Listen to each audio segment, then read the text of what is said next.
नमस्कार। मैं doctor H.N.. व्यास, सहआचार्य समाजशास्त्र विभाग, माणिक्यलाल वर्मा राजकीय महाविद्यालय भीलवाड़ा। जैसा कि पिछली क्लास के अंतर्गत अपन पढ़ रहे थे कि अपराध के क्या सामान्य कारण हो सकते हैं, उसमें मैंने आपको दो प्रमुख रूप से जो कारण थे वो बताए थे। पहला शारीरिक कारण और दूसरा मनोवैज्ञानिक कारण मैंने आपको पढ़ा दिया था। तो शायद मैं सोचता हूँ शायद आपको समझ में भी आ गया होगा। तो जो तीसरा जो प्रमुख कारण है इसका पारिवारिक कारण, फैमिली कॉजेज। परिवार बालक की प्रथम पाठशाला है जहाँ जन्म के बाद बालक का समाजीकरण होता है। बालक अपने माता पिता, बहन भाइयों के व्यवहारों को सीखता है। पारिवारिक परिस्थितियाँ भी अपना प्रभाव डालती हैं। यदि परिवार के सदस्य अपने उत्तरदायित्वों को भलीभांति नहीं निभाते हैं तो बच्चे उससे प्रभावित होते हैं और अंततः वे अपराधी बन जाते हैं। कार ने सामान्य परिवार उसे कहा है जिसमें माता पिता दोनों होते हैं, जहाँ आर्थिक दृष्टि से रहन सहन का सामान्य स्तर होता है, जहाँ पति पत्नी दोनों समान संस्कृति के पोषक होते हैं, जहाँ नैतिक नियमों की परिपालना की जाती है, गृह में शारीरिक एवं मानसिक दृष्टि से कोई हीन व्यक्ति नहीं हो तथा परिवार के सभी सदस्य संघर्ष रहित होकर कार्य व्यवहार करते हैं। इनसे रहित परिवार विच्छिन्न माने जाते हैं। सामान्यतः निम्नलिखित कारण पारिवारिक विघटन उत्पन्न करने वाले हैं जो बालक को अपराधी बनाते हैं। आनुवंशिकता, हेरिडिटी। बालक की आनुवंशिकता उसकी शारीरिक एवं सामाजिक परिस्थिति को प्रभावित करती हैं। इसको लोम्ब्रोसो ने बताया कि व्यक्ति की शारीरिक विशेषताओं से ही अपराधी प्रवृत्ति की उत्पत्ति मानते हैं। अनेक शोध इस बात का प्रमाण है कि जिन बालकों के माता पिता अथवा पूर्वज अपराधी थे उनके बच्चे भी अपराधी बन गए हैं या अपराधी हो सकते हैं। गोडार्ड, रिचर्ड, ब्रुक और डुगडेज आदि ने अपने अध्ययन से यह निष्कर्ष दिया कि अपराध वंशानुक्रम की देन होती है। यद्यपि आज इस मान्यता का विरोध किया जा रहा है।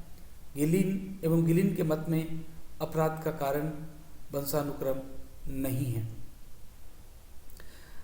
वो गिलिन अपराध को वंशानुक्रमण नहीं मानते हैं, बल्कि तत्कालीन परिस्थितियों में व्यक्ति पर जो प्रभाव आता है और उसके कारण जो अपराध करता है वह अपराधी है।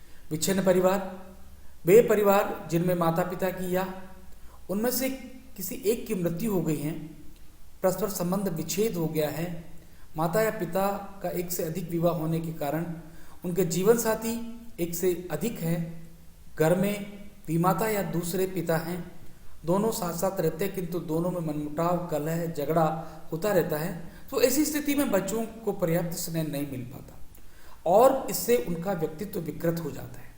हंसा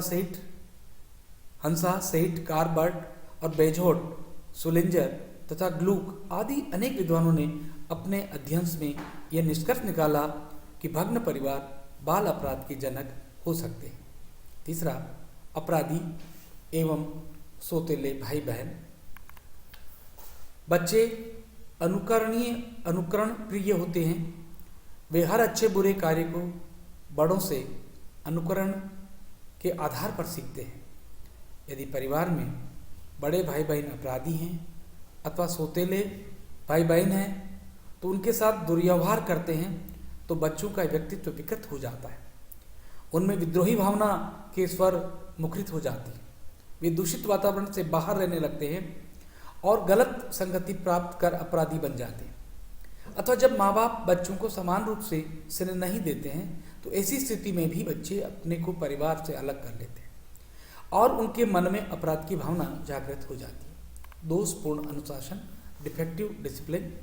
किन्हीं परिवारों में बच्चों पर कोई अनुशासन नहीं होता है अथवा दूसरी ओर बच्चों पर कठोर नियंत्रण रखा जाता है। कभी कभी लड़कियों व लड़कों के साथ गलत माँ बाप का अलग अलग व्यवहार होता है एवं इन अनेक कारणों का परिणाम बालकों को अपराध की ओर बढ़ाना ही होता है। बच्चों में निराशा उत्पन्न हो जाती है तथा वह माता पिता का विरोध करने लग जाते हैं अथवा हर इच्छा की पूर्ति होने पर बालकों में प्रतिस्पर्धा की भावना की समाप्ति हो जाती है, जिससे परिवार के बाहर जब इच्छित वस्तु नहीं मिल पाती तो वे अवैध तरीके अपनाकर उन्हें प्राप्त करना चाहते हैं। इस प्रकार बालकों पर अत्यधिक नियंत्रण एवं पूर्ण स्वच्छंदता दोनों ही स्थितियां अपराध की जनक मानी जाती हैं। निर्धनता, पॉवर्टी, निर्धनता भी अपराध का कारण बन जाती है। जब गरीबी के कारण छोटे बच्चे कार्य करने लगते हैं और धीरे धीरे उनमें धन के प्रति लोभ आ जाता है तो अपने मालिक के घर ही चोरी करने लग जाते हैं। अनेक अध्ययनों में जैसे बार्ट हिले, हंसा, सेठ, रतन साहब आदि के आधार पर निष्कर्ष निकला कि निर्धनता बाल अपराध का एक प्रबल एवं सशक्त कारण माना जा सकता है। अति भीड़ वाला परिवार, ओवर क्राउडेड फैमिली, आधुनिक समाज में नगरीकरण के परिणाम स्वरूप व्यक्ति को रहने का पर्याप्त स्थान नहीं मिल पाता है। बड़े परिवार को भी बहुत छोटे स्थान में रहना पड़ता है। इसके कारण माता पिता न तो बच्चों पर पूर्ण ध्यान दे पाते हैं और न ही कोई आंतरिक सुरक्षा उन्हें मिल पाती है। मनोरंजन के साधन भी उपलब्ध नहीं होते हैं, अतः बच्चे अपराध की ओर प्रवृत्त हो जाते हैं। माता पिता स्वयं ही उन्हें बाहर भेजना पसंद करते हैं, जहां बच्चे अपराधी बालकों की संगति प्राप्त करते हैं और स्वयं भी अपराधी बन जाते हैं। पर्यावरण संबंधी कारण, एनवायरमेंटल फैक्टर्स, बच्चे पर वातावरण का बड़ा महत्वपूर्ण प्रभाव पड़ता है।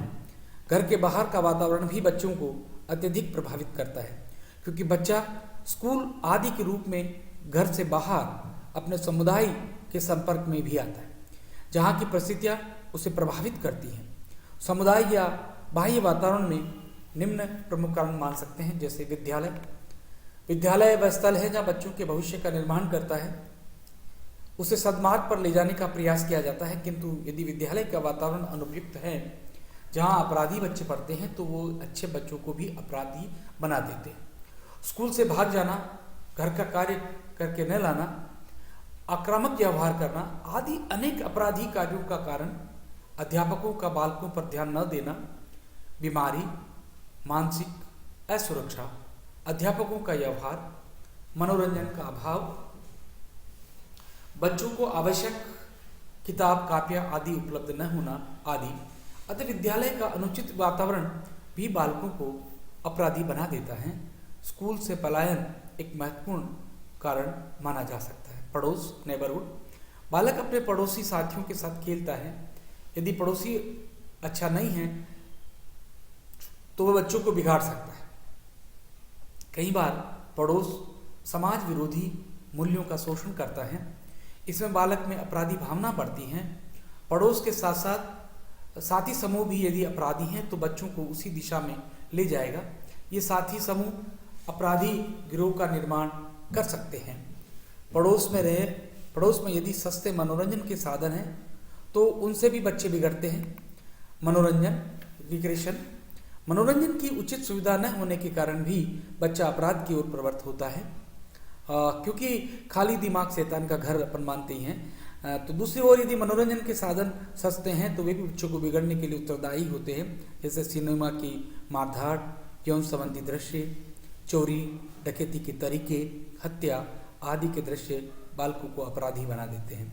पार्क स्थलों पर जहाँ हर प्रकार के बच्चे मिलते हैं, वहाँ पर अपराधी भावना बच्चों में पर्याप्त रूप से आ जाती है। होटल, मदिरालय, वेश्यालय, जब बालकों का प्रवेश आसानी से हो जाता है, वे बालक अन्य साथियों को भी इस ओर प्रवृत्त कर देते हैं। ब्रूनर, कामा आदि के अध्ययनों के आधार पर निष्कर्ष निकाला है कि लड़कियों में सिनेमा के प्रभाव ने उत्तेजना पैदा की और लड़कों ने रुपये चुराना, पुलिस को धोखा देना, मारधाड़ करना सीखना इत्यादि। आपराधिक क्षेत्र, डेलिक्वेंट एरियाज, यदि आपराधिक क्षेत्र में निवास स्थान है तो वहाँ बच्चे अवश्य अपराधी बन जाते हैं। आवारागर्दी की भावना तो इन्हीं स्थानों पर पनपती है। निरुद्देश्य सड़कों पर घूमना, माता पिता की आज्ञा बिना घर से रात में बाहर रहना, सस्ता साहित्य पढ़ना, छेड़छाड़ के व्यवहार करना, भीख मांगना आदि व्यवहार उन बच्चों से अधिक होते हैं जो चोर, शराबी, गुंडों आदि के संपर्क में आते हैं। भगोड़ेपन की प्रवृत्ति भी इन्हीं स्थलों पर से उत्पन्न होती हैं। इस प्रकार आपराधिक क्षेत्र के संपर्क के कारण बच्चे अपराधी बन जाते हैं। उपर्युक्त कारणों के अतिरिक्त बाल अपराध के अन्य अनेक कारण हैं। फुटपाथ पर सोने वाले बालक, युद्ध के परिणाम स्वरूप बच्चे हुए परिवार, अनाथ बच्चे, खराब साथी, यौन अपराध वाले उपन्यास व सस्ता साहित्य, आवारागर्दी व बिना आज्ञा स्कूल से भागने वाले बच्चे, ये सभी बालकों को अपराधी बनाने के लिए पर्याप्त है। इसके पश्चात अपन अध्ययन करेंगे भारत में बाल अपराध, क्योंकि हमारा मूल उद्देश्य भारतीय संदर्भ में बाल अपराध की क्या स्थिति है उसका अध्ययन करना है। वो उस पर हम अब इसका अध्ययन करते हैं। जैसा कि स्पष्ट है कि भारत में अपराधों की स्थिति विशेष चौंका देने वाली है। 16 वर्ष से कम आयु के लड़कों तथा 18 वर्ष से कम आयु के लड़कियों में 1981 में 1,58,700 बाल अपराध पाए गए थे, जो कि 1992 में घटकर 18,600 हुए थे। इन अपराधों में आगे और कमी पाई गई तो 1993 में ये घटकर 16,700 बाल अपराध रह गए।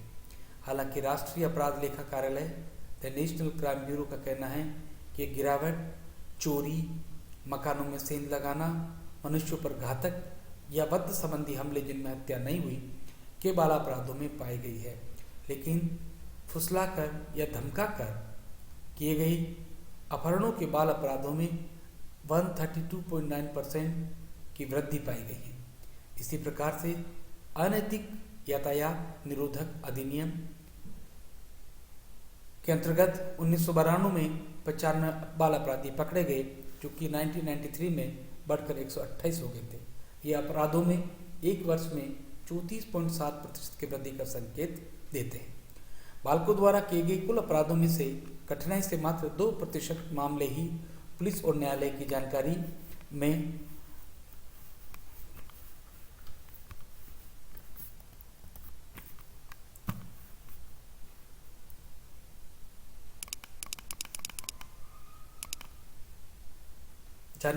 आ पाते हैं। 1994 की भारत में अपराध प्रतिवेदन के अनुसार कुल 14,500 बाल अपराध के मामले सामने आए थे। भारत में कुल अपराधों का बाल अपराध का प्रतिशत मात्र 0.5% था। बालकों द्वारा किए गए अपराधों में उच्चतम संख्या चोरी, डकैती, संपत्ति संबंधी अपराध, सेंध मारकर चोरी करना, लूटमार आदि के होते हैं। ऐसे प्रमाण भी मिल रहे हैं जिनसे स्पष्ट होता है कि बाल अपराधी महानगरों एवं नगरीय क्षेत्रों में नाबालिग बालिकाओं का अपहरण करने लगे हैं, उनके साथ बलात्कार के अपराध भी करने लगे हैं। इसमें उन बाल अपराधों का वर्णन नहीं है जिनकी शिकायत नहीं की जाती है। भारत में बाल अपराधियों की सुधार कार्यक्रम, रिफॉर्मेटिव प्रोग्राम्स, बाल अपराध को कैसे रोका जाए, इसके लिए 2 स्तरों पर सकारात्मक कार्य किए जा सकते हैं। एक तो उन बाल अपराधियों को सुसभ्य नागरिक बनाने के लिए सुधारात्मक उपाय किए जाए जिनसे वे आगे इस कार्य में प्रवृत्त न हो तथा अन्य साथियों को भी अपराधी न बनाएं। दूसरे पहले की उन कारणों की खोज की जाए जो बाल अपराध की प्रवृत्ति को बढ़ावा दे रहे हैं। यहाँ बाल अपराध के सुधार के लिए बनाए गए कार्यक्रम का सर्वप्रथम प्रकाश डाला गया। भारत में बाल अपराध रोकने का संवैधानिक उपाय क्या हो सकता है, इसका अध्ययन अपन नेक्स्ट क्लास में करेंगे। तब तक के लिए धन्यवाद, नमस्कार।